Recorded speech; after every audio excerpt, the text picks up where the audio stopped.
Why would you think that that made it okay for you, without any advance notice, to bring this matter before the jury? That's basic law. It's been basic law in this country. Introduced recordings and third-party testimonies. The very same evidence Lyman previously did at Judge Miguel. We are being ambushed with new precedent. Those words didn't just reflect legal frustration. They exposed the internal chaos unraveling behind Blake's high-priced, included leaked internal emails referencing a crisis PR playbook titled Project Optics. According to sources from the Hollywood Law Ledger, this wasn't just about managing headlines. 15th, Legal Brief Weekly released a statement from Harvard law professor Elaine Colby, who stated that the documentation now available in the public record opens the door for charges related to reputational sabotage, tortious interference, and possible conspiracy to suppress creative competition.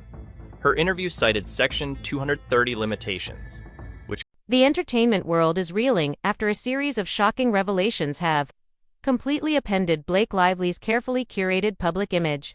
What began as a simple contract dispute over a failed collaboration with Justin Baldoni has exploded into a full-blown scandal involving leaked recordings, judicial misconduct, and a systematic smear campaign that's left Hollywood insiders stunned. At the center of the firestorm is a damning audio clip where Lively's voice can be heard coldly stating, "I'll make sure he's blackballed quietly, no fingerprints." This recording, obtained through court-ordered discovery, has become the smoking gun in Baldoni's lawsuit, alleging sabotage, defamation, and breach of contract. The trouble started when their joint mental health project, Unspoken, began falling apart last fall. Behind the scenes, tensions were brewing as Lively allegedly demanded creative control over Baldoni's passion project. When he resisted her attempts to refocus the narrative, things turned ugly fast. Digital forensics presented in court show that confidential materials were leaked to rival studio Bluefinch from an IP address registered to Belize, Hampton's estate in the middle of the night. By Thanksgiving, Bluefinch was shopping an eerily similar project with one crucial difference: Lively positioned as the sole creative force. But the real bombshell came when Baldoni's legal team uncovered Project Optics, Lively's alleged crisis management playbook that reads like a Hollywood villain's handbook. The operation included silencing critics, planting misleading stories, and even paying a reputation management firm $12,000 a month to scrub negative search results.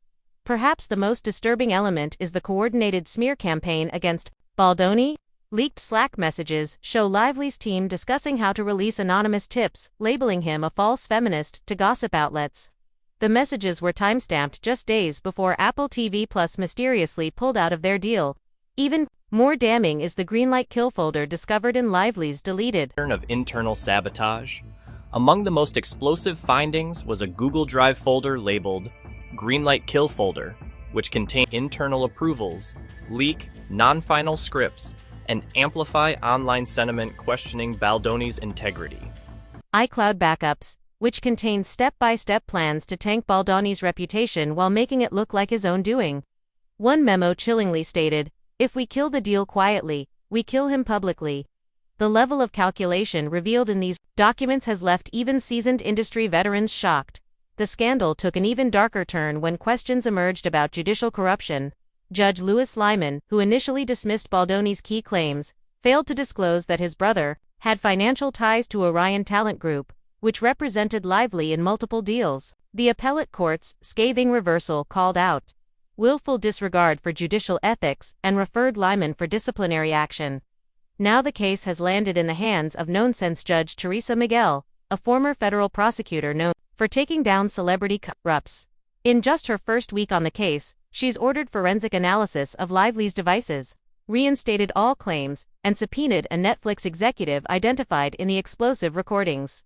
The fallout has been swift and severe. Two of Lively's attorneys abruptly resigned, citing ethical concerns, while her former assistant suddenly fled to Greece after being linked to evidence tampering. Major brands are reportedly reviewing contracts with morality clauses, and Netflix has pressed pause on her upcoming Betty Boop adaptation. Meanwhile, Baldoni has quietly partnered with the New York Times to develop Unspoken as an investigative podcast series, using the very court documents that exposed the scandal as its foundation. The irony isn't lost on industry watchers. As the July 12th evidentiary hearing approaches, the stakes couldn't be higher. Legal experts warn this could go far beyond civil penalties, with possible criminal referrals for witness tampering and sex scrutiny of Lively's production company finances. The entertainment industry is watching closely, knowing this case could— Why would you think that that made it okay for you without any advance notice to bring this matter before the jury? That's basic law. It's been basic law in this country. Introduced recordings and third-party testimonies. The very same evidence Lyman previously set new precedents for accountability in an era where digital footprints never disappear. What began as a professional disagreement has morphed into a cautionary tale about power, ego, and the dangers of underestimating paper trails in the digital age. One thing is certain: no amount of crisis PR can spin away recordings this damning or documents this detailed. The full story is still unfolding, but the damage to Lively's reputation may already be irreversible.